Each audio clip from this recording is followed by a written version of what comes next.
I'm recording. I'm recording as well. JP, you recording? Yeah. Okay. Welcome to the season finale of Part of Us. We're excited. This is a Culture Inject production.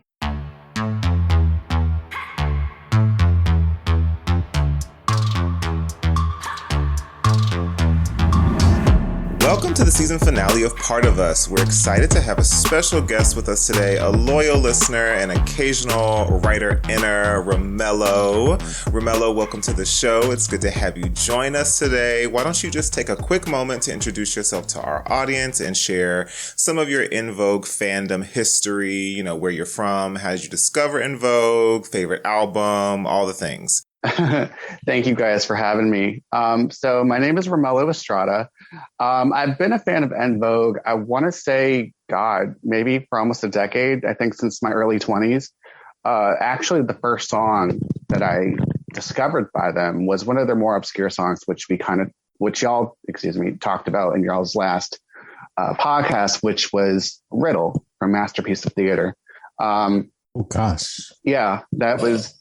And like from there, you know, I went back and looked at some of their earlier work from, past discography and everything. And I kind of just did my own research about the group and how it came to be and what happened and the lineup changes. So I want to say I've been an En Vogue fan for almost 10 years now. And personally, my favorite lineup, it's a couple different lineups that I prefer. If we're talking about a foursome, it's Cindy, Terry, Max, and Rona, which I think was like during the 2000s, mid 2000s. But if we're talking about EV3, it's either Cindy, Terry, and Amanda, or Terry, Maxine, and Rona. So those are my favorite lineups of the group. Wow. Yeah. Okay. I like that. Shake the table. I love a deep dive too. It's kind of like you discover them like later on in their career, you kind of go back and discover them. Yeah, well, you have to do your own research. So period. Because I think maybe a couple weeks ago I put in the En Vogue Craze Facebook group as well as another En Vogue fans Facebook group. I put like a YouTube post of these like millennials. They're like in their 20s who had never heard of En Vogue and they watched. Never Going to Get It for the first time. So it was kind of cool to see like how they react to that type of girl group. So yeah, I love a good deep dive. So yes, love it. Well, welcome, Romelo. We're so happy to have you on our season finale. Shout out to Matan who couldn't be here. But yeah, this is a finale. We're already at the end of another season. It feels like we just started. We've had some fantastic interviews this time around with some incredible guests. Like we interviewed Rona Bennett, which was epic. We interviewed choreographer Frank Gatson, which was awesome. I talk about how he was really spilling the tea. But now it's time for our final discussion. So let's get into it. Let's reflect on the previous episodes of this season. We've had some really interesting conversations. We've explored the music of En Vogue, including their Funky Divas tour, and had some awesome guests join us. So what were some of you guys' favorite moments or topics of discussion from this season? Let's start with you, Romelo. I guess probably the deep dives with some of their discography, for example, Masterpiece Theater, actually happens to be one of my favorite En Vogue albums. Welcome to the club. Okay. Mainly because, if you think about it during that time, and I want to say Josh had mentioned it last episode, how these women were approaching 40 at this point in their careers. I believe Max and Cindy were 38 and Terry was 36 or so. So, and not only that, they were going into a part of music in which they hadn't really explored before, uncharted territory, really. It was the fusion of R&B and classical music, which I like to dub Baroque R&B, in a playful term. But I thought Masterpiece Theater was one of their finest recordings. So again, the deep dives, I think also a lot of the background episodes in which we talk about each member individually. The one with Terry Ellis, I really enjoyed. And aside from Maxine, she's probably one of my other favorite members because she has been consistent from day one. She's always been there throughout the lineup changes, and she's been very loyal to the group. So those were some of my favorite memories as far as the podcast goes. I feel like I definitely did enjoy recording the Masterpiece Theater episode just because it is, a album that's not really like regarded as some of their most iconic work. It's always in reference to their earlier work, but Masterpiece Theater is like, it's a hidden gem. So really being able to deep dive and talk about what songs are good, maybe people who aren't really familiar with the album will go back and listen to it and kind of find their favorites.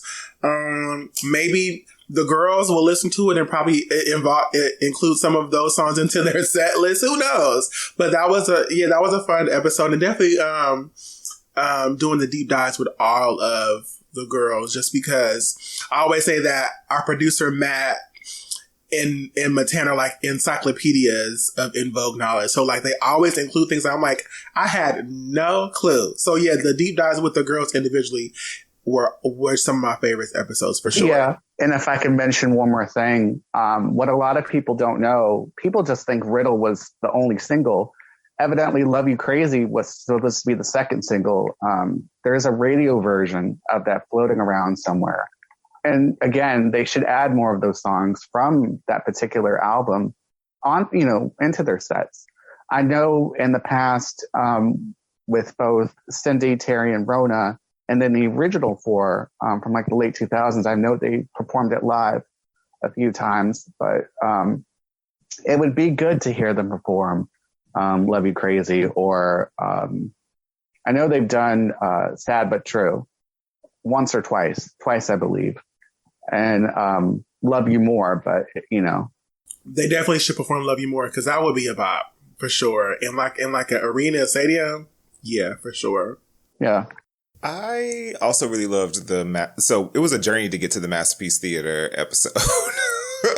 And I think we had been wondering when we were going to deep dive into Masterpiece Theater. And so it was nice to finally be able to do it, because we had given such due diligence to all the other albums, or most of the other albums. And so it was long overdue that we talked about Masterpiece Theater on the podcast. And shout out to all of the sort of work that went into that. And I think Matt actually posted some of those alternate scripts that we were playing around with on social media. So that's kind of fun to go look at. But I also really, really loved the covers episode, where we sort of like freestyled and talked about what we imagined our own En Vogue covers album to be, just because we had very different approaches to that assignment.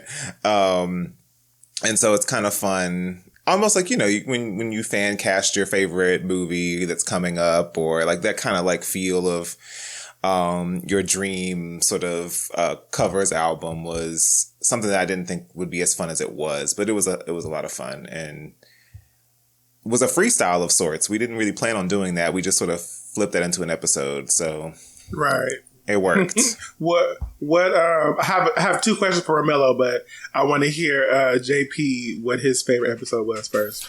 Oh, it was the covers episode for me. You did have a sickening list.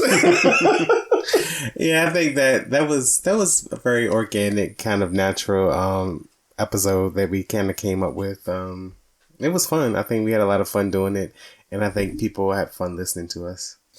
And Champ won the poll, I think, right? Was that what it was? Like the fan poll? Well, that was... we can't always trust a vote. Wait, no. I didn't know that. Did I really win the poll? Yeah, you did. What?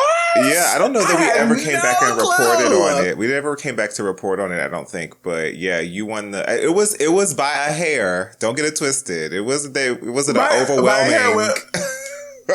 a hair with who? No. I gotta go dig it up, but I think it was like... I think JP and I were tied, and then you were first, and I think you maybe had like a handful of... It was a good handful of votes ahead. So look, I had no clue, but thank you guys for voting for me, because I'm that girl. No, I'm kidding. No, I didn't have no clue. That's dope. So my question for Romelo is, who did you vote for, and what are 3 covers that you think En Vogue should cover that we probably mentioned or didn't mention? Well, as far as your first question, I didn't get a chance to vote because I was so busy doing stuff off of the internet. I had taken a break for like a week or so. So sorry about that. But for the second one, when you say covers, you're talking about songs, right? Obviously. Yes. Yeah. Well, if I can remember from the letter I submitted way back when you guys did talk about the covers, I know I had mentioned some Destiny's Child songs, like Lose My Breath, Girl, Cater to You. But there were some other ones, Knock on Wood by Amy Stewart, which also is a cover. And then maybe either Funk Boutique or Wishing on a Star by the Cover Girls. Ooh. The latter being also a cover as well. That would be really yummy. Wishing on a Star. That would be a great one. So, as is our tradition on season finales, we like to ask if any of us have discovered something new about En Vogue or experienced a change of heart on any topic. So, Josh, let's kick things off with you. Did you learn anything new about En Vogue, the group's music history, or impact on the R&B and pop music industry that you didn't already know? I don't know that I necessarily learned. There are certain things that always, like Champ said earlier, like these little facts that sneak their way into the scripts that I'm like, oh, I definitely didn't know that detail. I think the deep dive into the Funky Divas tour was like territory that I wasn't as familiar with. So that was kind of fun to sort of talk about. Like, I knew about the tour, obviously, but to understand it in detail was like, oh, I understand now what kind of like venues they were in and what the stage setup was giving and all of these sort of things that when I dream it up, because I wasn't necessarily going to that show, I'm like, oh, okay, that's kind of cool to be able to put that layer of details on it other than just the photos I had seen. So that was like a fun one. And then also like the deep dive into the men was kind of interesting to me just because it's always controversial when we bring up the men in Vogue's lives on the podcast. But I think it was good context that we hadn't really done before as to like how involved these men were and the shaping and sort of evolution of En Vogue and continue to be fair. So, I like those kinds of episodes because they give us, I'm a context girl. They give us the context to understand sort of like how and why the history has been the history. So. Yeah, I didn't know anything much about the Funky Divas tour. Like I had never really seen anything that I knew was from that tour or like, or seen the clips from that tour. So that was interesting.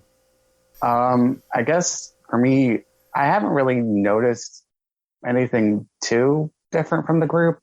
I guess the only thing I can say, I forget what episode it was, but somebody had mentioned that I guess during the 2000s, when Amanda was still in the group, you know, they had done an interview somewhere and one of the girls had mentioned that they wanted Missy Elliott on like their record or something. And Terry was like, well, if we can afford her.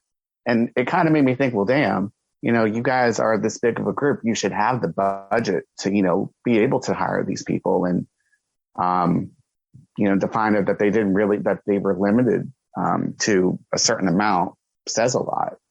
So I guess that's the only thing I can think of. I feel the Funky Divas Tour 1, like I said, like I wasn't like old enough to even recollect that entire situation, but being able to revisit it, the costumes, the audio, the set list, you know, the acting portions, like all that was really cool to kind of do a deep dive. And also I really enjoy that we've implemented this rare track segment just because I discovered a lot of versions of songs, a lot of features, and a lot of En Vogue, you know, unreleased stuff that I've never heard before. And that I wouldn't even know how to find. So how they make it on the internet is like unbeknownst to me, but I love our rare track segment because it does like give you know, a deep dive and more music to like listen to because it's not necessarily mainstream or available to stream anywhere. So yeah. Right. And if I could piggyback off of that, Champ, what a lot of people don't know about me when it comes to En Vogue, as crazy, and I know I'm probably going to get a lot of flack for this. But a lot of my favorite En Vogue songs happen to be the ones that, people rarely know about, more specifically, the ones that they were features on.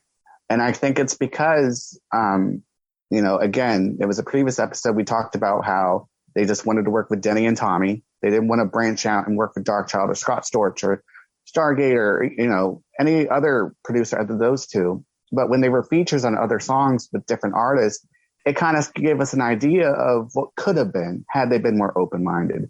For example, Glamorous with Natalia, Never Stop with NJ Brasco, the 2002 version of Free Your Mind with Sub 7, and then obviously What's the Fuss with Stevie Wonder.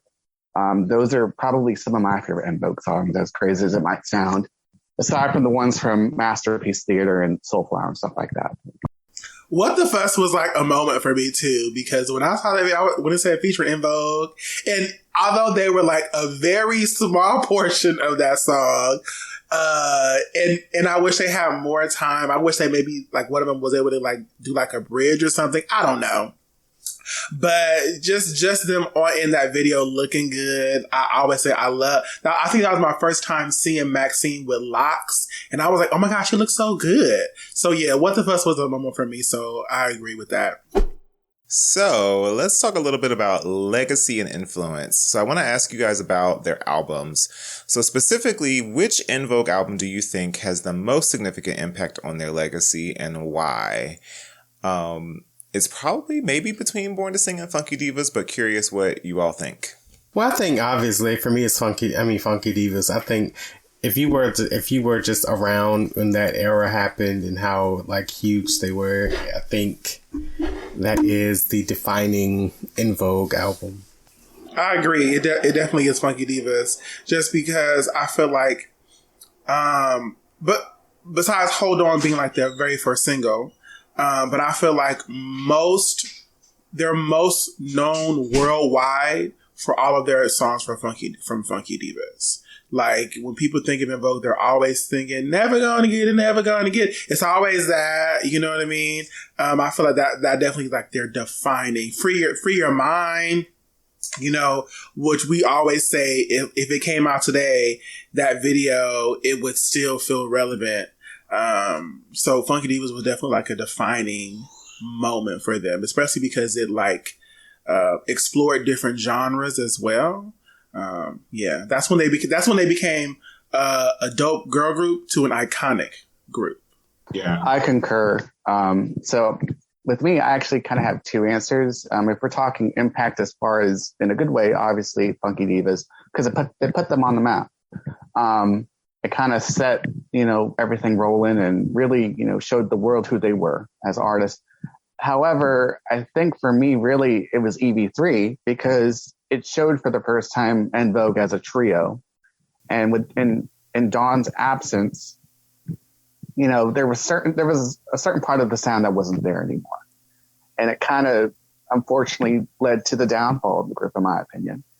That's valid. Yeah. I think I agree with what everybody said. It's definitely like they came out the gate swinging on Born to Sing. Like it wasn't like a slow burn. Like they came out big, but it really is Funky Divas that kind of like substantiated and solidified like, oh, they're like not to be effed with. Right. But then, yeah, like the impact on legacy, like you said, can go both ways. So like, what's the thing that kind of like hit them the hardest legacy wise? It probably was when people saw for that first time in the EV3 era that Dawn wasn't there, and that sort of rattled things. And I do imagine like how would the legacy have been shaped differently had that EV3 era actually been a Dawn filled EV3 era. Like it could have changed everything, or not even that, had Rona been brought in way back when in 97 instead of 03 into the group, where they still could have continued on as a foursome. They just would have had a different member, obviously. So it wasn't even just about Dawn leaving. I think it was, like I said, also a part of their sound that was missing. part of the equation. It was, almost like it's unfinished. That is a good point. I wonder, I don't think we ever really talked about it. Well, we did talk about it for a second, but I do wonder, do they regret like not bringing in a fourth member immediately? You know what I mean? Like, I wonder, do they wish that if they had just added a fourth member right when Dawn left, had that maybe changed the trajectory of the group? Because even just getting the press of, oh, you replaced her, there's a new member. I mean, that adds a certain level of buzz and interest and, media frenzy within itself, which can help push records and, all that. Right. But then there's the other piece of, even when they first became a group, they were supposed to be a trio anyway, but the producers, heard Terry's voice, of course, and they decided to add her. But in my opinion, had they started out as a trio, personally, I would have had, Dawn not be in the group, and I'll elaborate on it. Obviously, we've seen throughout the years, whether it's on TV shows and social media, whatever, she's pretty much said in her own way that, she enjoyed being in the group to an extent, but she also wanted to do her own thing. And I've been thinking about this recently. I'm like, well, maybe Dawn is better. Maybe she was better off as a solo artist. Maybe that's what she should have been from the jump. Because look at her track record. She's been in and out of En Vogue. She's been in and out, or she left Lucy Pearl. Even on the R&B Divas, there was a snafu with that. I still remember that one scene when her and Little Mo almost got to scrapping. And yeah, when Dawn was like, "Where's your God at? Where's your God at?" And Mo was like, "My God's right here. He don't quit." And you trying to be loyal to Kelly Price and this and that. Yeah. So she's done this to herself. I love Dawn. Dawn is a Sagittarius just like me. I love her. That's my girl. But I have to, hold her to task. And that's what it is. Agreed. Drag her, Romelo. I agree with you. No, I'm kidding. But it's true. Perhaps because we talked about that in a previous episode when we were talking about like how Tom and Denny were like they were faced with having to choose between Dawn or Terry, and it's like, well, maybe and there are people, there are men and women artists who come up in groups and then they springboard into solo fame. So perhaps that was like, that was probably, she was meant to be a solo artist essentially. And it also made me think about the era when Don't Let Go came out. Like that, a lot of the girl groups were very fashioned for like a lead singer in like the doo-wop pops. You know what I mean? And so because Don't Let Go was like their like, it really springboarded them into like worldwide mainstream, and everybody was so fixated on like, oh, Dawn was leading that song. She was like the lead singer. So it's like, oh, well, the lead singer left, so maybe we're not, you know what I mean? Cause people think like that. People are wired like that, Last episode when I had submitted my letter, that's why the one before that when you guys talked about Terry and you guys read my letter and I said that Dawn carried En Vogue.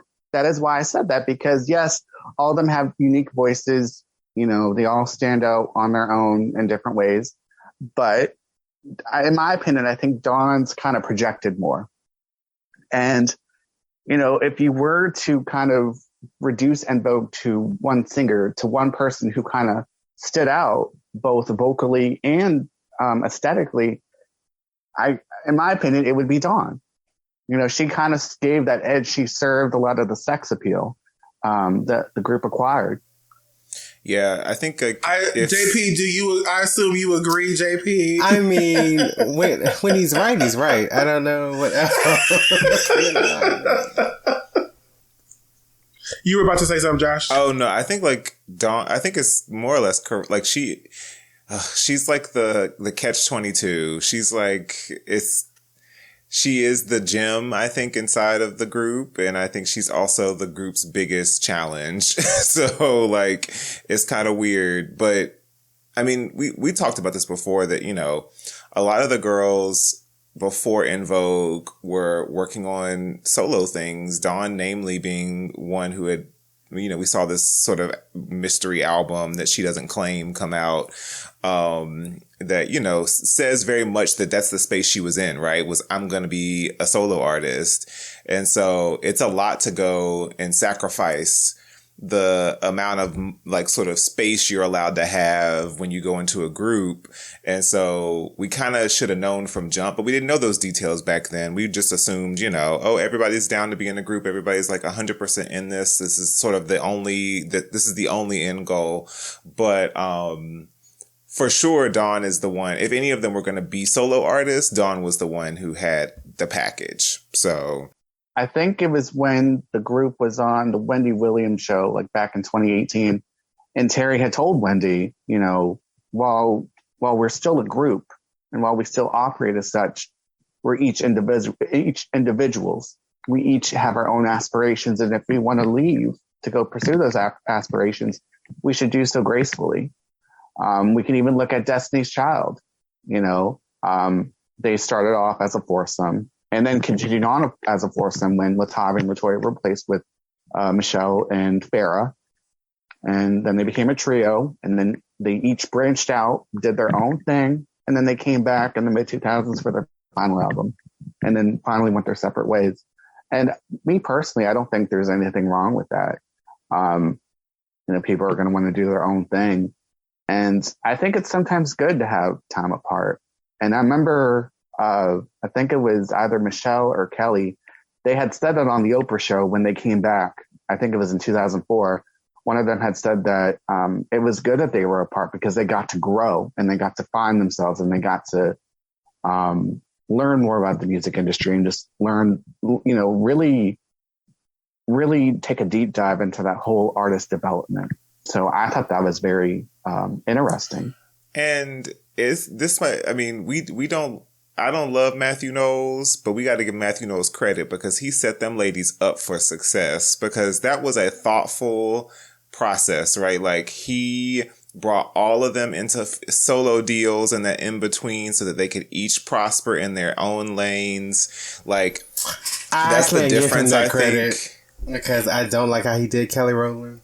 There's specifics. There's specifics, I think, there that like we could certainly argue, but like the thoughtfulness and like that kind of rollout was so genius because they planned that sort of pause and they were set up for the individual sort of ventures.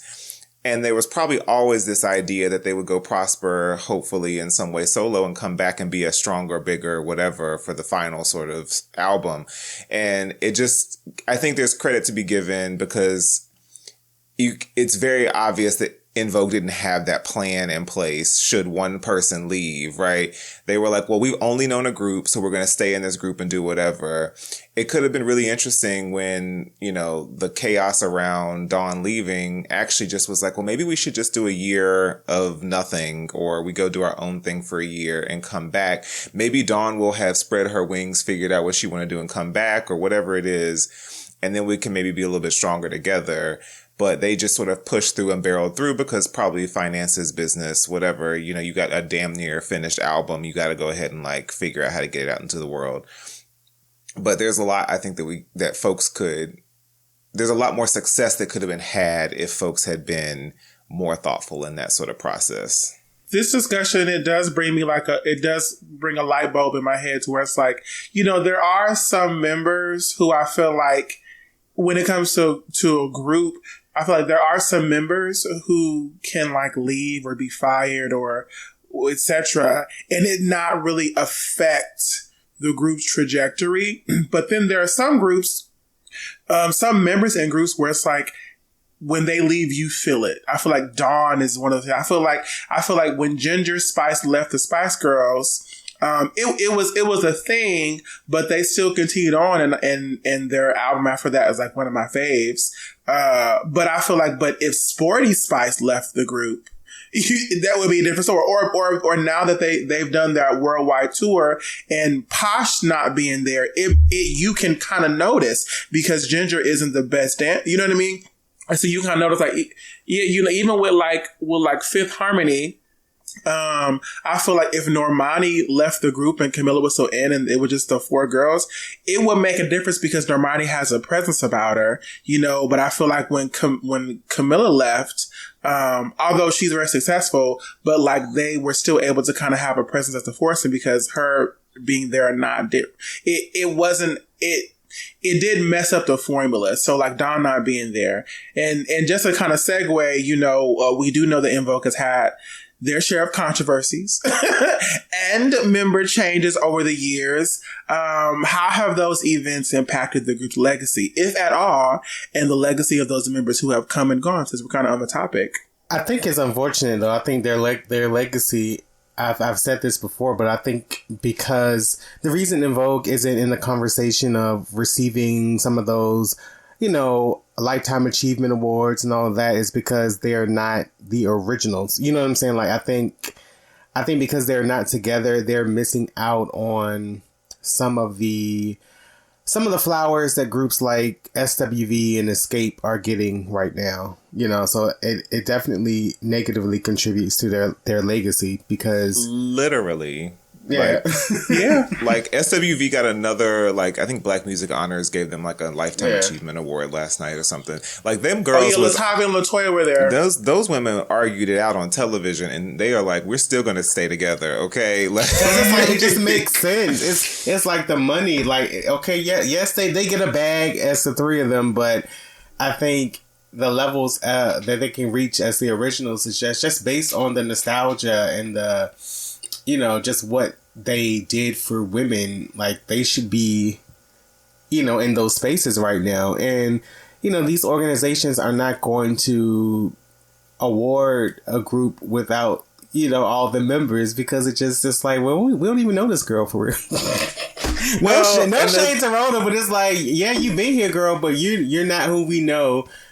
And I mean, it's valid. That's you know valid. what I'm saying? Like, you're not on the hits. You know, that's just kind of what it is. it matters when Rona came in. Like, if Rona had come in, like, way earlier, but, you know, Rona's got a number of years, like, junior to these ladies. So, like, but when iconic groups do switch out members, like Destiny's Child, for instance, like, but they're in that peak of success, it's different than when you've sort of had your flop album, quote unquote, and then you're regrouping to try to figure out how to keep something that's already off the rails from going further off the rails. And so, yeah, I feel bad in that regard, because I think that if the tables had been turned, if things were different and the trio just was, you know, Terry, Cindy, Max, and they carried on that way, then I think we would see, even in the absence of Dawn, we would see the accolades that are happening now for a lot of other groups. So I don't think it's a necessity that's all four. I think it's the fact that of the three, so we're already down one, two are the original, and that's where people start to, like, literally, I don't know why people, every comment section of everything, there's always one person in there like, where Dawn and Maxine? Where Dawn and Maxine? Where, and I had to stop replying, because sometimes I used to get Twitter fingers. I used to reply and be like, Rona's been in the group for more than a decade. Right. It doesn't matter. That's a fight I can't fight. It's like, girl, you're 15 years too late, girl. Right. Because it's funny you mentioned that, because I was listening to 3LW the other day, and oh yeah, that's one group. Yeah, just hearing about like how when Notori left, and then Jessica was brought in, and they had that whole, like, I think it was from 03 to like 07. They were working on that whole shelved album, which never came out. I think it was called Phoenix Rising or Point of No Return or something. Mm-hmm, and even in her absence, I mean, they still got to do things. They still got to show up at award shows and do little endorsements and performances and stuff. But there was a noticeable difference. And I say that to say with En Vogue, you know, yes, they've had different lineup changes. And unfortunately, that has impacted their legacy. When people see En Vogue, they see Cindy, Terry, Maxine, and Dawn. And I remember Dawn in one of those several YouTube interviews, Instagram interviews she did, you know, when she was talking about Rona, she had mentioned, which a lot of the fans are thinking this, I can tell, but she had mentioned that how with Rona, when she came into the group, it's not like how she was like Michelle of Destiny's Child, where she came in and she brought them hits and she contributed, her own, unique style and really elevated the group to stardom. Rona contributed, and I agree with Tom on this. She contributed, but she didn't really make the group better. She kind of kept it constant. And yeah, they've had albums and everything and done shows and they do all these projects and cameos and endorsements or whatever. And even Dawn said it, when her and Maxine are there, they have number ones. With Rona there, they have number 11s, as the case was with Rocket. Dawn! I'm just saying. I see both sides, and I'll agree with Dawn with when she's right. Rona, she's not like Michelle in which she brought the group hit. She's contributed in her own way. I don't think Michelle brought Destiny's Child hits either. Now Michelle didn't really bring them hits. She just happened to be on. She got on the train at the right time. Right. It's like about y'all remember when En Vogue, not En Vogue, but when Destiny's Child was being honored.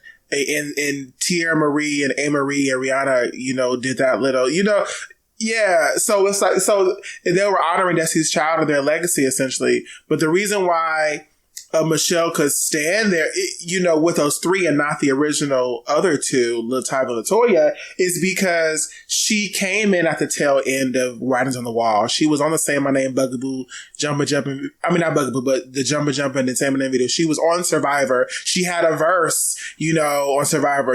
She was there for Lose My Breath. So when Destiny's Child was like, making that curve into mainstream worldwide fame from just being like a R&B black girl group, she was there. So she was a part of that like shift in legacy. But like, I understand that point where it's like, yeah, Rona, she came into the group to kind of fill a space, so they can tour, they can have people Harmonies, because, in the En Vogue legacy isn't about a duo, that would pretty much be, you can't do En Vogue with a duo. You just can't. That's not the aesthetic. So she came in to fill a place as amazing, because I stand Rona. Like, I think she's freaking amazing, but it's true. Like she filled a void because they needed a 3-part harmony. They needed a third member to kind of do the doo-wop pops or whatever. So it's a valid statement. And yeah, because of the original 4, I do agree with JP, that there are some things being missed out on because it's not the original lineup. Unfortunately. Mm-hmm. But I will say this though, 2 things actually. As far as En Vogue being a duo, we've only seen that once. And that was in 2003 when they recorded that song, that cover of that Bee Gees song, How Deep Is Your Love, when Amanda left. And I think somebody had said that when the En Vogue craze, when the Yahoo group was still around, somebody had asked, I guess it was Amanda Cole's husband at the time, like if En Vogue would continue on as a duo. And he said that was originally the plan. But I guess they just decided to just keep on with the, 3-member formula. But as far as Rona goes, and I've maintained this and I've said this, if God forbid, if En Vogue was to be reduced to a solo act, so not a quartet, not a trio, not a duo, or not even a quintet, but one person, Rona, in my opinion, can cover all the girls' parts. That's how, in my opinion, her voice is very multidimensional and versatile. And to that, I say not bad for replacement, huh? That's true. Period. That's true. And to be fair, I think these arguments are great. I also wonder if there's a universe where Rona did come in and wanted to do things, but was vetoed by the legacy members. So like, I imagine that given Rona's extensive sort of solo stuff, like the things that she's sort of done in her career, that she's not someone who sits and sort of just does what is told. Like, I imagine that she has ideas and she, look at Soulflower, like the sort of, they grabbed a lot of her stuff, right? And so, I wonder if you know, in the dynamics of being a replacement versus an OG, like in the dynamics of like pay scales and pay structures and power structures, if Rona did have all of that or has had all of that and we're just not aware of it and it just didn't happen or come to fruition because maybe there's like a priority given to those who are OGs so that they get to drive the ship. They get to dictate what the sort of vision is of the group. And she's might have just sort of settled since then and like that kind of like, okay, I'll just do what you need me to do. The check clears either way. Right. I think that's why Dawn, you know, has said that she didn't want to return because she felt as though Terry and Cindy, it's kind of like their way or the highway. But by the same token, the same can be said about Dawn because it's like, okay, yes, Rona wasn't there from the beginning. That's been established. But she's helped, you know, keep the group alive in a way, along with Terry being the consistent member, of course. Those two, in my opinion, have carried the group in that way. And, you know, to have Dawn say, well, Rona shouldn't be around. She's not one of us. And, you know, that kind of thing. I think that's very unfortunate. And I think it's sad that both her and Maxine to this day, and it's funny with Maxine because Maxine was there when it was, you know, them, you know, with them as a foursome, EV 2.0. You know, she didn't have a problem with Rona then, but it's like now you're siding with Dawn basically and saying, well, you know, Rona shouldn't be here. She's not one of us. You know, nobody knows her, you know, and it's sad that they won't ever accept her as a member, unfortunately. I gotta say that if there was a change in history and En Vogue ended after EV3, like it just ended, that they still wouldn't be getting the same accolades. And like, that's the value I think Rona brings is that regardless of like hits or whatever, En Vogue has stayed a touring act. En Vogue still books somebody's stage and is still, you know, performing for some version of the fandom and new folks who might be there to see another act or something like that. So like those things matter because an SWV wouldn't be where they are getting the accolades they are, Escape or whatever, if they had just tapped out completely. Like you have to still be doing something, and Rona has allowed them to still be doing something, you know? I agree. So, have any artists recorded a cover version of an En Vogue song? Yes. So there is a techno trance artist. I don't even think she's still around. Her name is Nicole Mira. And back in 2004, she recorded like a breakbeat dance version of Don't Let Go. That's the only thing I know about. Oh, period. I want to go because I couldn't think of any covers either, which is interesting because I feel like, you know, you have a lot of new groups coming out. Like there's even like this new girl group. I think that Candy maybe started or found it called Siren. I think they're sisters, but they've been doing like a lot of covers, you know, going viral. And I'm like, oh, I could hear them singing like an En Vogue song because they have those ranges. But it's interesting that nobody has really covered En Vogue songs a lot. But I would love to hear a cover that, of Don't Let Go that I love. It is by Greg Gould and Maxine Jones. I think that's really a beautiful cover. What genre does he sing? I don't know that man. I just know he got him and Maxine are singing the song. And it is and he's from the UK somewhere. But it's a nice like piano version of Don't Let Go. I'm gonna look it up. He's from Australia, I think, not the UK. Okay, I'm gonna look it up. All right, folks. Well, let's switch gears and dive into another interesting topic, the En Vogue fan culture. So let's take a few moments to appreciate the fan culture surrounding En Vogue. I mean, we wouldn't even be here talking about this amazing group if it weren't for the fans who have supported them throughout the years. This podcast is a testament to the love that us fans have for the group. So let's go a little deeper into fan culture and discuss how it has evolved over the years and what it means to be an En Vogue fan today. So the influence of En Vogue on fan culture, you know, En Vogue has had a significant impact on the fan culture, inspiring countless fans to become singers, dancers, and performers themselves. Their music has also served as a source of empowerment for fans, particularly women and members of the LGBTQ plus community. So share some of your favorite En Vogue fan stories or experiences with us, such as attending concerts, meeting members, any of that kind of stuff. Who wants to go first? You should go first, Romelo. I wish I could say I had a good memory of En Vogue, like meeting them. I was supposed to go see them. I think it was either last year or 2021. They were in DC. I was supposed to go see them at one point, but I had to work that weekend, so I wasn't able to go.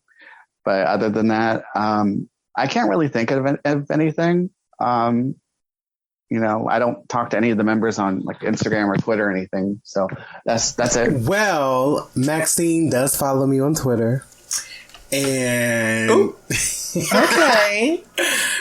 And Dawn has blocked me on several sites.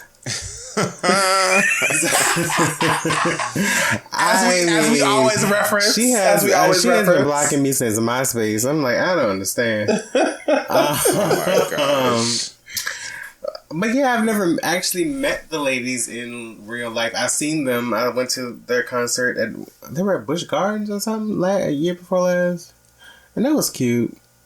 Yeah, I haven't had the privilege of meeting them yet. And so that would be really fun, actually. I wonder if I always wonder if they listen or if somebody listens or, tells them all that we're talking about. Yeah, what we're saying about them, all the pettiness and all the accolades. Because I remember Matan was saying, Matan met them at the, I guess it was Mixtape Tour meet and greet. And so I remember Matan saying that he asked if they, or identified himself as like someone who was with the podcast. And so I think Rona, maybe obviously because she's interviewed with us, is aware of who we are. But I do think it's like kind of cool that there's like there can be those relationships sometimes with fans and artists. So that's like I think now more than ever, obviously social media,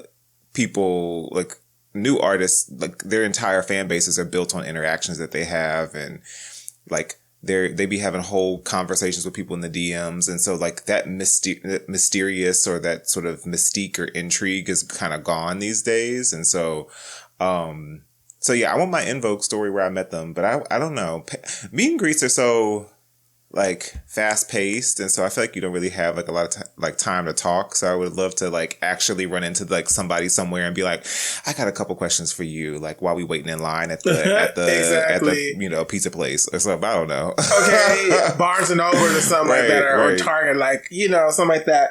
I have two stories that I kind of reference on this podcast since season 1. So for those of you who are new listening, this may be new to you, but one. Cindy went to high school with my mom and uncle, and she dated my uncle for a time. But they were teenagers. It was like very, very long ago. And my mom did not like Cindy at all. And I assume it's because she was... Wait a minute. Cindy is single now, so... Unfortunately, my uncle did pass away, so she ain't got no way to get. She can't come to become my auntie anymore. Only in my dreams. But yeah, my mom did not like her, and I assume it's probably because Cindy was a pageant girl. She's like light skinned, but but my mom is light skinned too, and I'm like, Mom, not you treating Cindy the way you got treated as a light skinned girl in Cali too. Anyways, so that's one story. So Cindy could have been my auntie. And then the second is, I did meet Rona. There is a vegan spot across the street from the film school I went to in Hollywood. And she was there. She was there drinking, eating, and she was writing her notebook. And I noticed her. This was around, 2012. 2011, 2012. So yeah, she was sitting down and I noticed her and I was like, should I speak? I was like, I don't want to bother her. But I did. I was like, excuse me, are you running a bit? And she's like, yeah. I was like, I'm such a fan of you. Like, you are so awesome. And, and she was very, very welcoming. And she said hi, asked my name. So she's a very sweet, sweet, sweet woman. So yeah, I don't, I live in LA, so you see celebrities a lot sometimes. So I try not to bother them in regular places because they just want to be regular people. So I try not to bother them. But I was like, it's no one in here. I was like, who knows when I'll see her again? So I have to just say hi. So yeah, she was sweet. So those are my two like little stories about En Vogue. I do want to meet, I do want to see them perform live once. And I do wish I could meet Cindy and Terry as well as Maxine and Dawn one day as well. So if you ever meet Cindy, are you going to tell her like, girl, you used to date my uncle? You should. I thought about that. You should. Well, I thought about that, but I don't know if it'll be in poor taste. I mean, because now that she's divorced, but I was like, well, at the time I was like, she's a married woman, so why would I want to reference a guy she dated like when she was a teenager when she's a married woman? Wrong with that. Now that she's single, you know my Uncle Willie. So I thought about that, and maybe she'll like. It'll trigger a memory in her as well, like being from her childhood in the neighborhood and like whoever else, because they all knew each other. Like my father went to church with Tony and all them. So I'm like, so I feel like they're all like in like they're adjacent to each other in some kind of way. So I feel like maybe I will. Maybe she remember my uncle. Maybe she won't. Maybe she won't. Who knows? She might be like, that was the love of my life. or she might be like, oh yeah, your mama, something like that. But maybe I will. Who knows?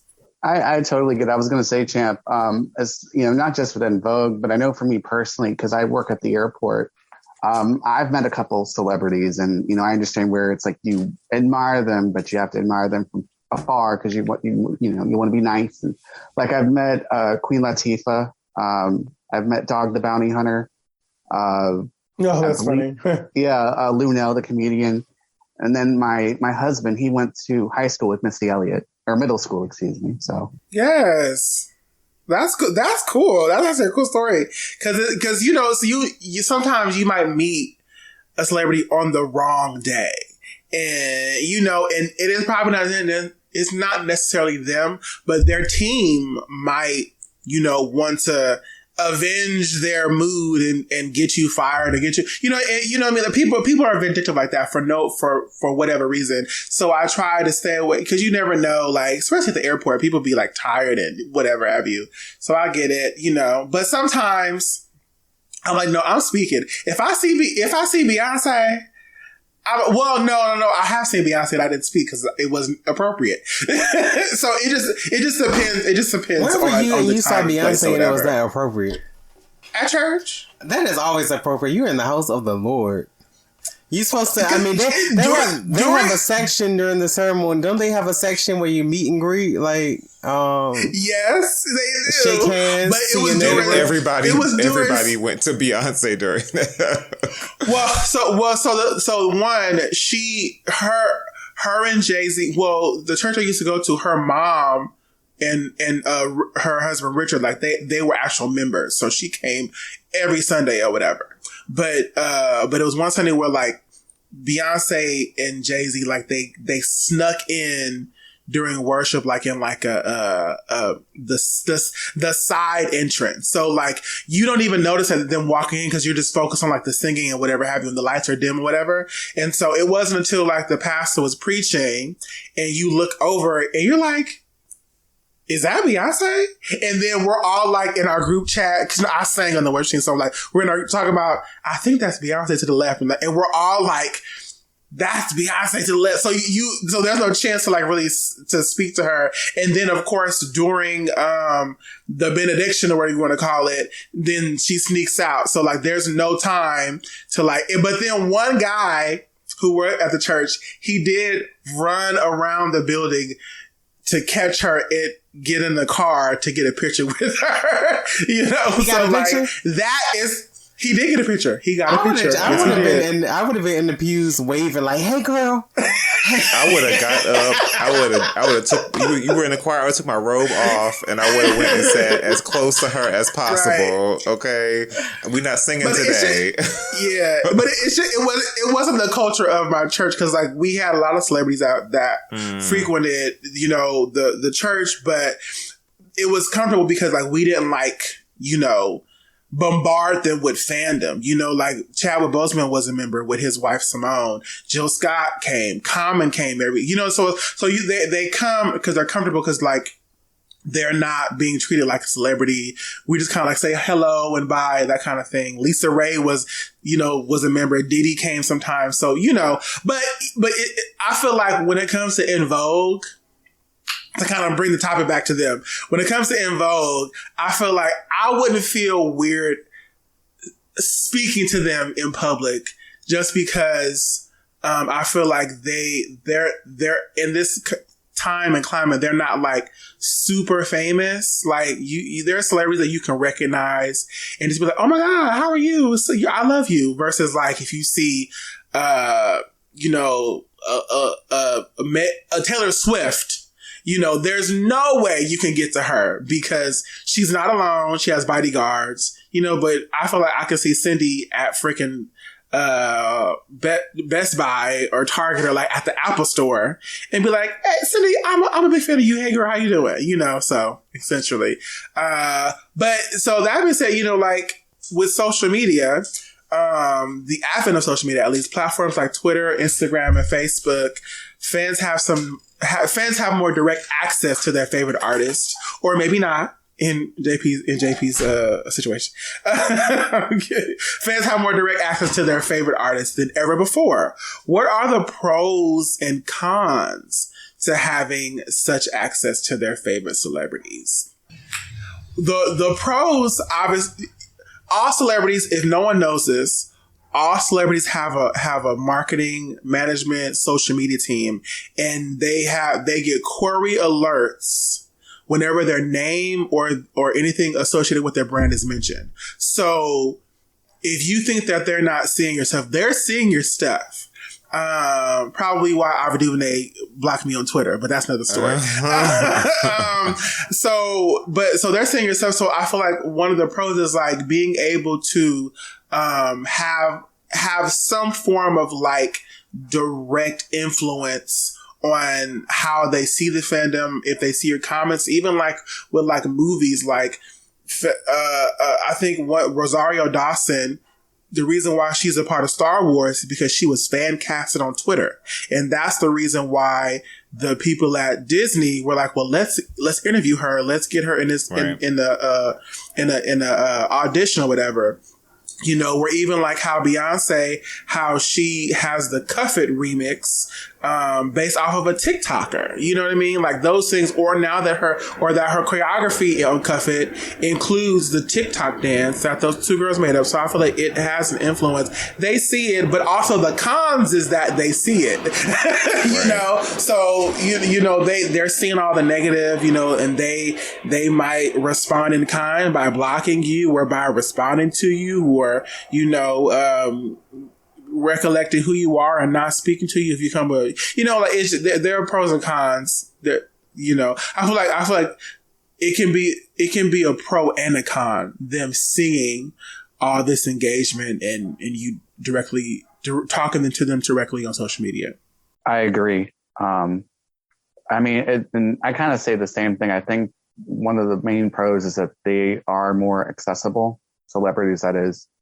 You're able to really have more of a direct connection as far as communication goes. But on the flip side, the negative would be that the celebrities themselves are subject to constant trolling and constant scrutiny for any and everything.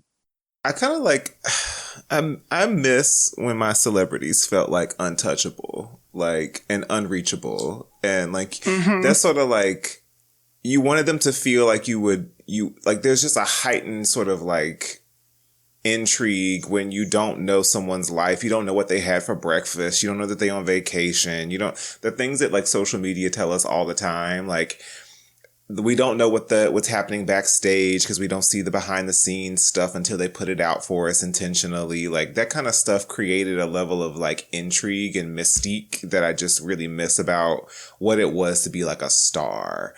And so now on the flip though, it is really cool to be able to like type in the comments and be like, y'all look great. And hopefully that like kind of affirms and says, this is what we want to see. Like, so we can be much more interactive. But the downside of that, like Romelo mentioned, is like, you got to scroll past a lot of like shady comments and hate and mess. And I don't know. It just seemed like those would be some mental gymnastics that I couldn't, if I was a celebrity, deal with. Like, I feel like if I was a celebrity, I probably wouldn't have social media because on one hand, the love is great, but I just can't imagine having to constantly be at the source of critique, like all the time, like for everything, like not even just the music, but like how I look, how I sound, how I walk, how I sing, all the things. That's a lot. And because and people are idiots. People enjoy being idiots online, and sometimes they want to say the most salacious, trolling things to get you to respond or get a rise out of you, just for the simple fact that they can say like, "Oh, I made so and so mad," and half the things that they're saying they don't even mean or believe. They just want to troll you to get you out to mess up your mood. So that's a con. I also think another con. Well, no, I have another con, but Jay, I want to hear what JB has to say before I ramble again. I like mystique. I miss the days where you didn't really know a lot about your favorite artist and they had mystique. It was like, it made them larger than life. I think seeing celebrities being very regular and average and a hot mess and hearing their takes on certain topics that make them sound stupid or that make them sound problematic, it's just unattractive. And I think people should really take kind of the Beyonce approach to social media, which is say nothing but post cute pictures. Exactly. That's it. Same with Janet. Janet does the same thing. Like she'll say something, very encouraging or have gratitude, but she'll post a cute pic or like she's. I love Janet down, but I don't want her. I don't like when she gets on social media looking regular. I don't. Girl, well, that's the flip, right? I don't like it. I don't want you getting on social media with your reading glasses on. Like Janet Jackson, no. If it's not giving like performance ready, I don't want to see it from Janet Jackson because like she's one of those ones that I just hold with such high esteem that I don't want to know that she's made breakfast. Like right. I don't like.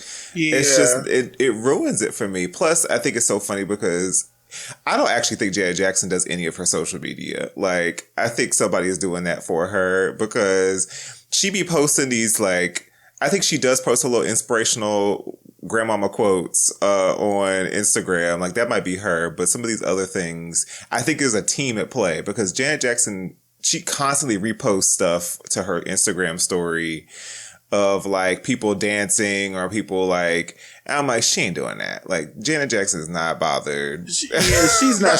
She with her son.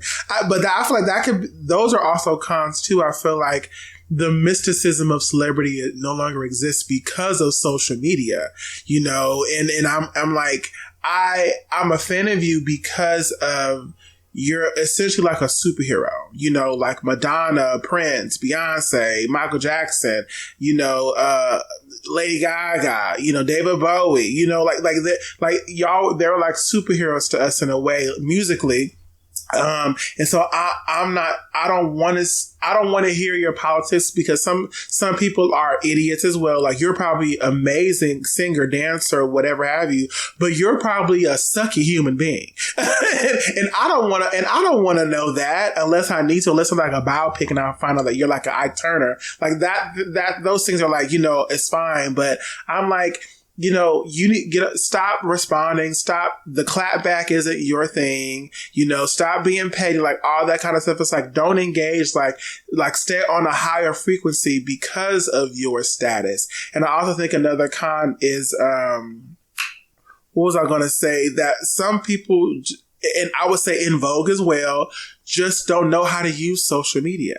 Like, I feel like, at some point, you have to use it to your advantage, and I don't think that En Vogue uses it well. Like, they posted something. This is probably so stupid, but it bothered me. I was like, what the heck is this? But they had posted on their story, they were on their way to, they were in their black and leopard print stage outfits. They were on their way to, like, they they were in a car on their way to somewhere, and I guess the person who managed the social media was like, "Hey guys, smile, do a kissy face to the camera," and like one by one, the girls like blew a kiss to the camera, and I was like, "That is so corny! Like who is doing who?" Well, when you see how like people like Candy Burris is using their social media, and I'm like, you're just recording, pressing record on your Insta story and have them blow a kiss to the camera. I'm like, girl, you need to get off. You know, I was like, no, you know what I mean? I want a con is like using social media to your advantage. So I feel like En Vogue, like, what are y'all known for? What is your legacy? So like, you need to curate content that deals with that. You know, we talked about that, I think in season 2, where we're like, En Vogue needs to do have a month where they just film social media content where it's high def. They have a glam team. They have outfits and they just do stuff like, Derek Blanks. Although his, I think me and JP mentioned it, like his alter ego photo shoots from back in the day are horrendous. They were so bad. but right now, the content he makes for all these influencers and female celebrities, like with all the fashion photos and like even with Candy and the girls from Love and Hip Hop, I think he did one with LaToya, like, you know what I mean? Either way, I'm like, En Vogue needs to be doing that type of content, you know. So a con definitely is, you know, not using it to your advantage in this new age, and that could play a part in them having a new legacy that Rona is a part of, because now you're going viral as a threesome, as a trio in these new ways, you know, and then that could ricochet into, you know, people using your songs and TikToks and it going viral and being shared 20 million times, and now your song is like remixed this way and you know, there's like a cause and effect, and I feel like they're not utilizing it in that way. But yeah, so yeah, I agree with everything that the three of you are saying, especially, you know, with the part about basically with celebrities not being a novelty anymore. There's that chase isn't there, where it's like, you know, compared to like 10, 15 years ago, you see a celebrity on TV or you hear them on an interview or, you know, whatever the case is. And it's like, damn, I wish I could meet them. I wish I could talk to them. And it's like, now, you know, while it is more accessible with social media to contact them, it's like the fun is taken out of it. And then, you know, with the girls more specifically, especially with Cindy and Terry, I mean, let's call it for what it is. They're like 60. So if they aren't already, they're heading towards geriatric. So oh my God. Come on, let's call it for what it is. Geriatric grannies. It's giving geriatric. Anyway, I mean, the thing is, and I have noticed that they aren't good with social media. They've gotten a little bit better, but I mean, Cindy was not on social media until like a year ago. Right. Yeah. Mm-hmm. I know Rona's very active, especially with her being a life coach. And, really, you know, good. even Dawn, you know, she's done some stuff. Like I remember she used to do that one thing. What was it? Date with a Diva or something, like where she would like watch a movie and her fans on Instagram would like watch it with her. Like she used to do stuff like that. So, and then Maxine, she's gotten better as well. But yeah, you know, if they utilize social media more. A light bulb just went off. That would be a great thing for Dawn to do, because there are people on YouTube who build a huge following with reacting to things, with giving their opinion on things. And Dawn is so opinionated, and great. She's been in this business for a long time, so she has insight. You know, so I would love to see like Dawn reacting to like music videos and artist live performances, or like that would be. She just can't react to En Vogue. Well, that stuff. was the Don't thing do that. that I was actually. It's so wild that I think we have the same idea but different ways, because I was like, I would actually love to see a reaction series from En Vogue looking back on their videos and then kind of like giving us facts and like trivia and like saying like, Ooh, I hate that. That didn't age well. Or I want to see them consume their own stuff, and even Rona react to things that she wasn't necessarily involved in. I think that might humanize it a little bit or make her a little bit more in the mix. But the reaction videos, like the one you posted the other day, the reaction videos are like a big deal now. Like people love watching people experience something for the first time or relive something or whatever it is. It's funny. It's just something else I thought of. A light bulb that went off in my head, not so much with social media, but more specifically with just giving back to the community, to the fandom. And I'm talking specifically with Rona and Dawn. You know, for two people or for one person who doesn't like the other, for whatever reason, I've noticed with both of them, I think out of all the members, they have in their own way kind of given back to the community. From what I've heard and read, Dawn, I think, used to do like community, like outreach stuff. And then obviously Rona does the, life coach university. And I would think those two would bond over that, honestly, now that I think about it, because I think both of them have an affinity to help others. Mm-hmm. Yeah. It's kind of like when LaToya Luckett and Michelle Williams like had like their best friend era for a while. They're still friends, but like they were like best friends for a time. And I was like, that's so interesting, like how you become best friends with your replacement, and it says love there. So I feel like maybe Dawn and Rona have to connect in a different way. Cause Dawn will only see Rona as like a replacement. And you know what I mean? I've maintained this, if we want to compare En Vogue to Destiny's Child, Rona is to Michelle as Dawn, I guess, would be to Latavia, so to speak. So it is kind of like the same thing. So like I said, it's sad that they can't connect. And it's sad that, even when Maxine was there with Rona, this was a performance member. This was a recording member that you had, and to not acknowledge her, is kind of bogus. Even like I remember, I think it was around the time, like 10 years ago when they were doing that whole lawsuit thing. And Maxine did an interview where she referred to Cindy and Terry as skanks. And then she referred to Rona as that other girl or some chick. So she didn't even call her by her name.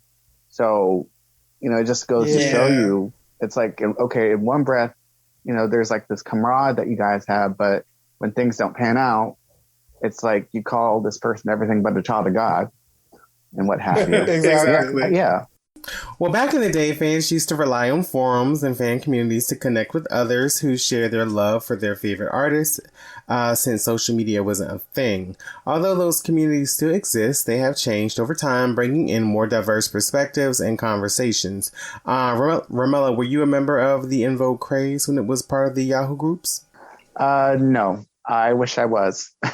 Like I said, I didn't find out about En Vogue period, really. I mean, I knew of them, since I was a kid, but I didn't really get into it till like, I want to say like 10 years ago or almost 10 years ago. And I think by that point, the Yahoo groups were pretty much extinct, so to speak. So. All right, you guys, well, we're going to get into our next segment, which is just a couple of rapid fire questions. The first one is, should Dawn Robinson be welcomed back into En Vogue in spite of the negative things she said about the group? Yes, there is no group without her. Yes. Yes. Yes. Yeah. Yes. Yeah. Yes. Next question is, should En Vogue continue to record new music and release albums or focus solely on performing their classic hits? Classics, because they're a nostalgia act at this point. Again, giving geriatric tease. No. New music. I want to hear new music. New music. I want to, but it has to be the right music. EPs and singles only. No full albums. No albums. EPs and singles. Spread your budget. Is it important for En Vogue to have all 4 original members present to be considered a true representation of the group? No. I say that because look at the cover girls. Look at Expose. They've had like what, 8 members each? No one knows those girls though. Like people knew En Vogue by name when they were out at their peak. The cover girls were never at that level where they were household names like that. Well, I'm changing my answer. It says true representation. Then it's a yes. It's a yes for me. Yeah, if we're talking about true true, obviously it would have to be the original four. So, yeah. Yeah. Sorry. I'm being fickle. What is the one En Vogue song you would recommend to someone who's never heard of the group before? Don't Let Go. Don't Let Go. Ooh, that's a great. Dang. Never gonna get it. I'm gonna say Free Your Mind. Okay. Yeah, I think I'll sit with that. Yeah. Can En Vogue achieve success again? Why or why not? And what would it take? Its success looks different now. That's what I'll just say. Success its success at this point in her career is very different than success in. Yeah, success doesn't necessarily mean like number one albums and like platinum. I mean, it don't mean any of that. It don't have to mean that essentially. But I'll say yes if they utilize social media better. They can get paid off of that, and I feel like if they would get into that SWV escape bubble and do a tour with them or a reality show with them, it will introduce them to like a new fandom and get them different things. You know, get them more opportunities that they're probably not privy to.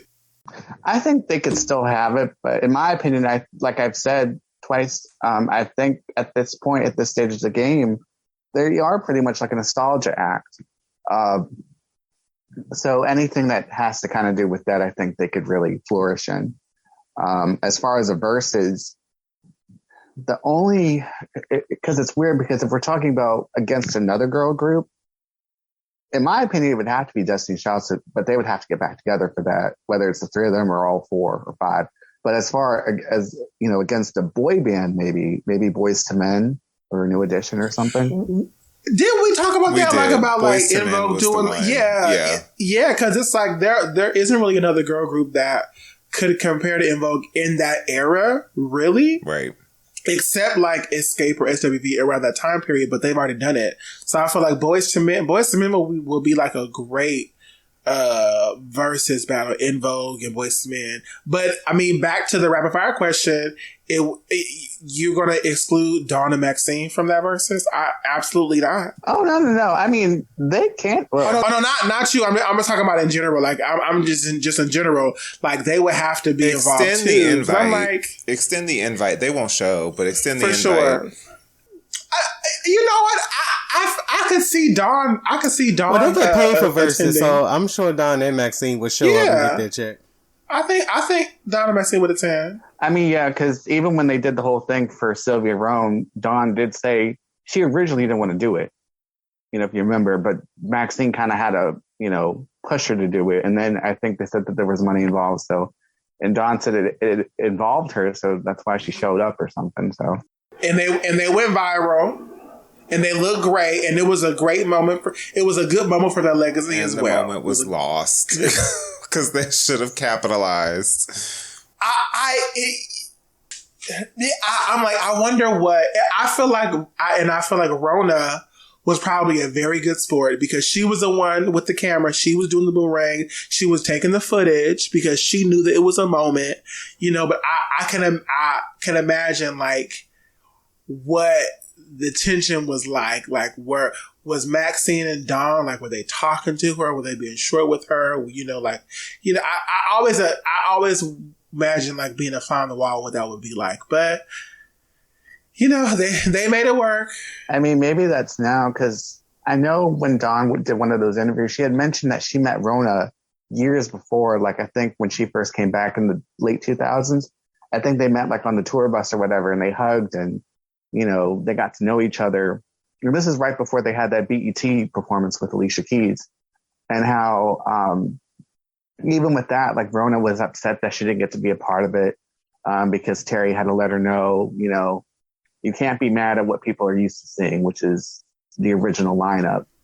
And right. Maxine, I mean, Dawn has always said that, you know, Rona's always been gracious to her and Maxine in public, and she doesn't have anything like bad against her. That was then. Now, as far as now, she has said some things.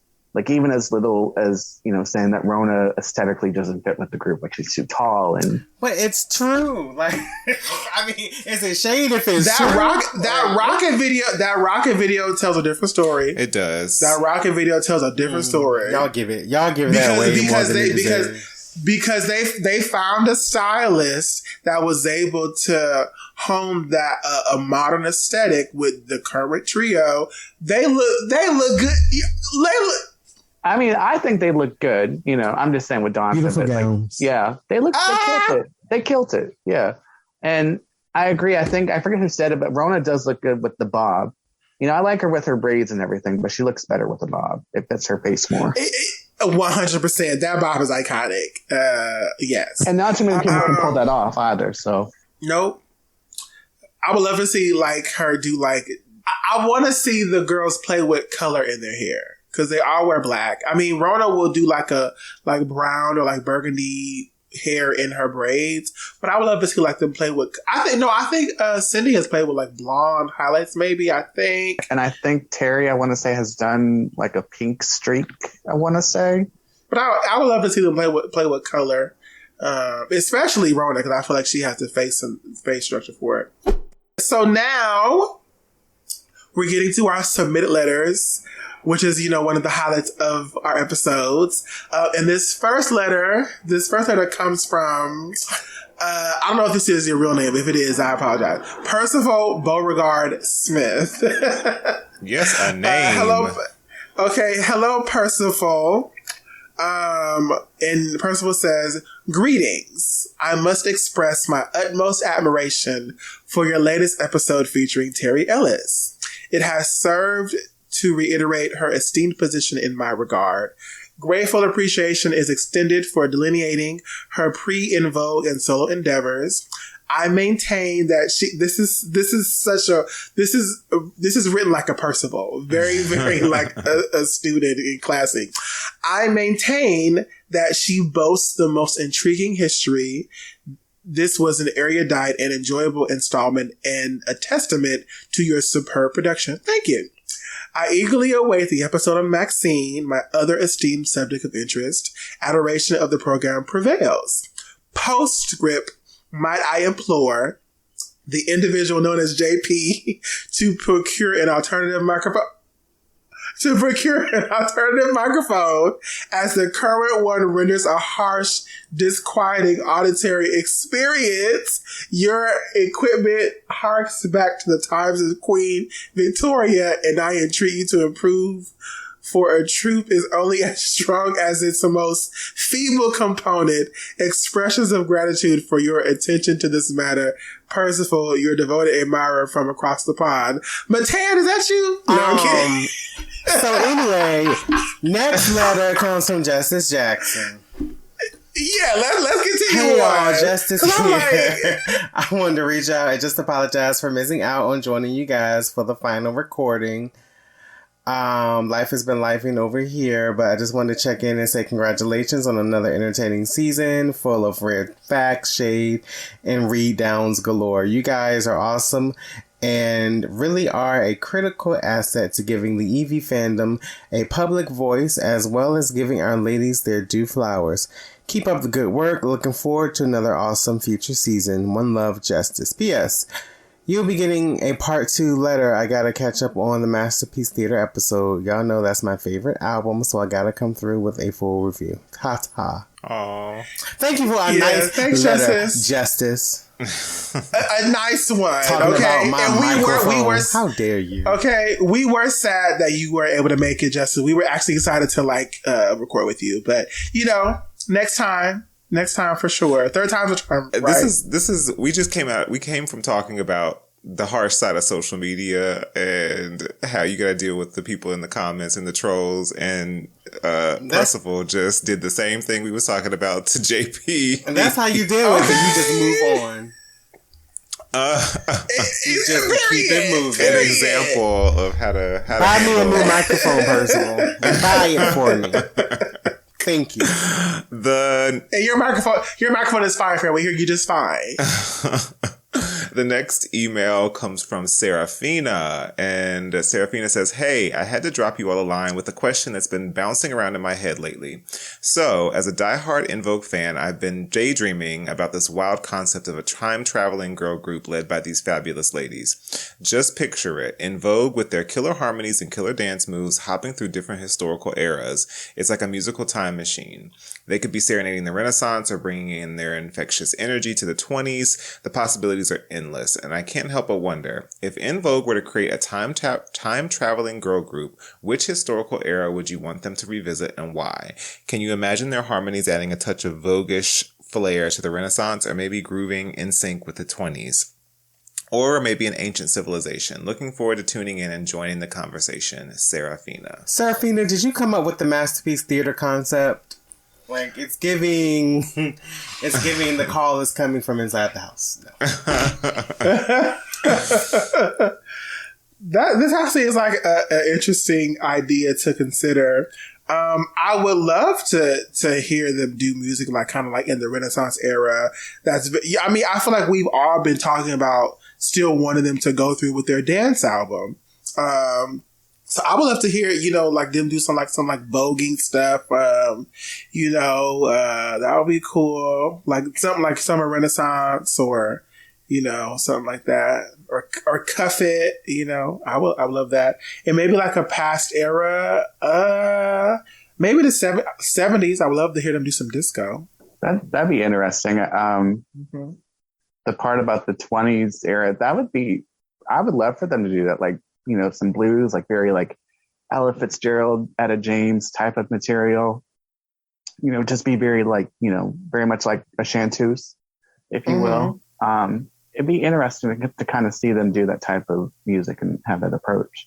I mean, I think they've done this before. They've dabbled in this, but like, I think the 40s, like that sort of like Andrews Sisters, Boogie Woogie Bugle Boy, like era is tailor made for like the harmonies, right? Like, so I think that's a given, but I also really like the Motown era, like that era of girl groups, the Supremes, etc. Like I would have really enjoyed listening to them, not as a cover, but actually like imagining like in this sort of fantastical, like hypothetical we're talking about. Like that would have been really interesting to hear them originate as a group during that era of music, which is such a formative reason why music is the way it is. Motown sort of paved the way for so much of what we like now. So I don't want to hear nothing from the 20s or 30s. I don't know. We weren't even free. I mean, no, I don't want to hear anything from that period, but I wouldn't mind 70s and 80s. JB! We weren't even free at that time. I mean, I don't want to hear anything from that era. But yeah, I could do a little disco, Yeah. 70s and 80s were just a great era for music. So yeah, I think they would shine. Ooh. But give them some. I mean, like that post-disco, like Evelyn Champagne King era of music would have been so good. Mm-hmm. Alrighty then. So you guys, final thoughts. Any final thoughts about En Vogue's music, their legacy, anything that we haven't touched on that's just dying to get out of you? I will say one thing, and you guys kind of touched on it in previous episodes, as with them deciding not to work with other producers. I think that's one of the factors in their legacy, why they haven't been, they haven't gone as far as they can go, because of the fact they have limited themselves to, a certain producer or producers, I should say. And this is why I said in my the other part of my letter 2 episodes ago, why I felt like people like Dawn and Maxine and even Rona, they're a little bit more receptive to experimentation. I think Cindy and Terry, they've gotten so used to, not only with Denny and Tommy, but just, a lot of certain things, even just something as simple as like their color scheme, as far as their costumes go. They've got very complacent and they've gotten comfortable. And yes, it could be because they're older. you know, they're in a different space in their life now where they want to kind of just, you know, just perform and not give it too much thought. But I feel as though had they worked with, you know, say Darkchild or, you know, Raphael Sadiq a little bit more. I know they worked with him on that one song, I think from Electric Cafe, but you know, if they worked with him more, or if they had like a sound like Lucy Pearl had, you know, when they came out, more of like that neo soul funk type of sound, then they could have garnered more success. Because so it's not just about like the lineup changes or them just doing the hits. It's a whole bunch of stuff. Because I think En Vogue could do, you know, more like current R&B. They could do hip hop. They've done rock. They've done some soul stuff. They've done some EDM with Electric Cafe. So they have the capabilities to do these things. Even in the most recent letter I submitted, which I'm sure you guys will touch on in a later episode, you know, the whole Roughtown project. Because I think during that time, it was just Cindy, Terry, and Max. Rona hadn't come back into the group yet. I think Dawn had just left again, like she always does. But there was a song that they did with a rapper named Molly called "What's Her Face," which had looking back on a lot of airplay appeal, which could have been, you know, top 40 easily. I guess I would say I still believe in Vogue as a brand, as a legacy. I believe that there is a place for them in this current industry bubble. I just pray that they are able to find a team that can help them utilize that the modern way the industry is going. I would love to hear them the same way Maxine is experimenting and putting out music and singles. I feel like En Vogue should do the same thing. No albums, just singles, radio singles, and an EP with 3 or 4 songs on it, and just keep it pushing, you know, and keep adding stuff, do some videos, essentially, you know, and find a stylist who can marry modern style with their aesthetic, essentially. I don't fault them for being, you know, women of a certain age and being more conservative, essentially.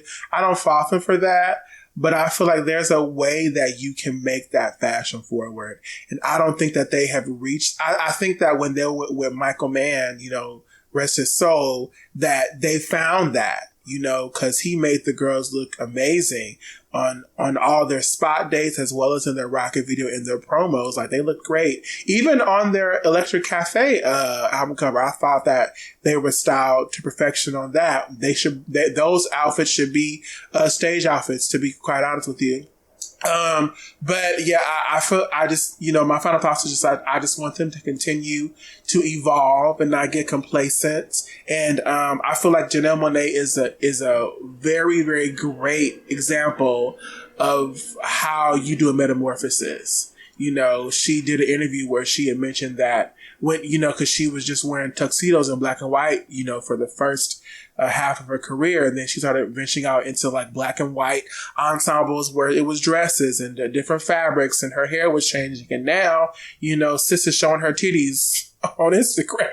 You know what I mean? So I feel like, and she mentioned that she didn't want to be a slave to her own beliefs. And so I feel like it's okay to revere and regard and hold in high regard the legacy of En Vogue, but you don't have to be a slave to that legacy. And you know, well, we have to stay true to the En Vogue brand. And it doesn't necessarily mean that you have to just hold on to nostalgia. Like, there's a place for that, but in modern times. And I say that with all respect and love. So yeah, shout out to En Vogue. All 6 of them. And so it's with mixed emotions that we say goodbye to one of our co-hosts today. It's hard to let go. We're grateful for the time we've spent together. So would the person departing like to share a few words before leaving? So this is, for all the viewers, this is my final episode of Part of Us En Vogue Fancast. I have really enjoyed being a part of it because y'all, like I said, I'm an En Vogue super fan. So like being a part of, being able to like record with you guys and even correlate with our producer, the listeners, like just like the whole community that we're a part of is really, really cool. I didn't know that it would last 3 seasons. So I'm like, we've been doing the damn thing. But yeah, so I am, got some stuff that is happening in my life that I am going to put all my time and effort into. But I have enjoyed being a part of this community. I definitely will still be tuned in. You'll still see me in the comments and listening and, and et cetera, and all of the things. So but this is my final episode. So I appreciate you all who have embraced me and, got me together in the comments and, voted for my, covers list. Thank you so much. I demand everything.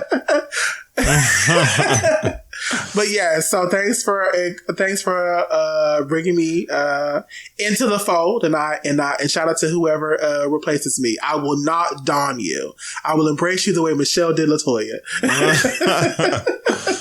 And with that, we do have a message for Champ from our producer, Matthew. Matthew writes, "Hey Champ, my man, as we come to the end of another season, I wanted to take a moment to give you a proper send-off. It's hard to believe that this is going to be your last episode with us, and it's definitely bittersweet. I just wanted to say that you've been an amazing co-host, and we're all going to miss you. You brought so much energy, humor, and talent to this podcast, and your insights into the world of music have been invaluable. And I gotta say, your sense of humor is something we're all going to miss around here. Your shady remarks always kept us on our toes and had us cracking up, even on the toughest days. And let's not forget your singing. Every time you belted out an En Vogue hit, we couldn't help but groove along with you. It's been a pleasure working with you. You're destined for greatness, and we can't wait to see where your talents take you." So, from all of us here at the podcast, we want to say thank you. Thank you for sharing your talent, humor, and passion with us. You made an indelible mark on this podcast, and I thank you. I wish you all the best on your next adventure, and we'll be rooting for you every step of the way. And who knows, maybe we'll even get you to make a surprise cameo on the podcast.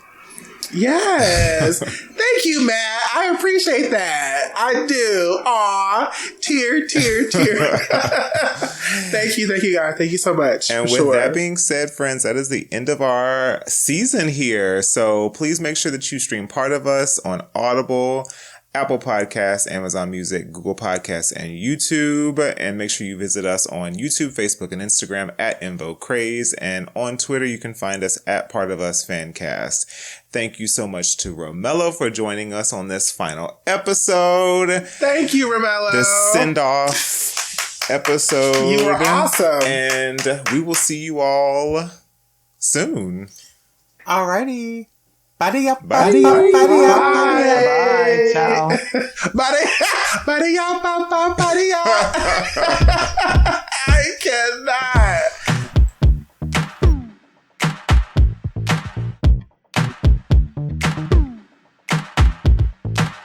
This episode of Part of Us at En Vogue Fancast was researched, written, produced, and edited by Matthew at Culture Inject Productions. The intro and outro music was produced by Wolves and Vincent Tone.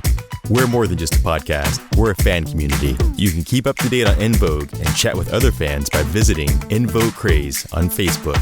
You can also follow us on YouTube and Instagram at En Vogue Craze and Twitter at Part of Us Fancast.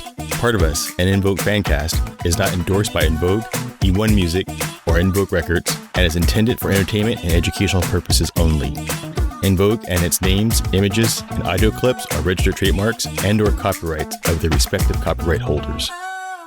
Wonderful. Yeah, that was a good episode. I really enjoyed it.